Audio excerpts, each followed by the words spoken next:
Hey everybody, so about a week ago I got a hold of a Monimoto 7. Now if you're not familiar with the Monimoto makes these little GPS trackers go on your motorcycle. Pretty cool. They got a little key fob that goes with it. If the key fob isn't close enough to the tracker when the bike is started, it notifies you via phone call and a push notification that somebody's messing with your bike. And if somebody takes off with the bike, it starts tracking it. So it's pretty snazzy, you know. And it's real easy to set up. When the thing come in, it's little device. It's got the key fob with it. It's got a little card that has a QR code on it. You scan that QR code and it pulls up the app on your phone. You load it in and you hit a couple buttons and it's ready to rock and roll. It does what it's supposed to do without you telling it what to do, which is kind of a good thing because I'm computer illiterate. I could never programmed it in a million years, so that was awesome for me. I didn't have to do anything but push a button and it was ready to go.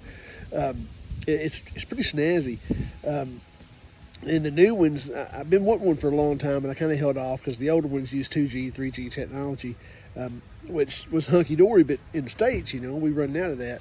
So the new ones are using LTE. Of course, LTE is kind of here to stay. So I got this thing, like I say, about a week ago. I fiddled with it. It works pretty well so far. Nobody's stolen my bike yet, but as of yet, it's doing the job pretty good. But that's the kicker.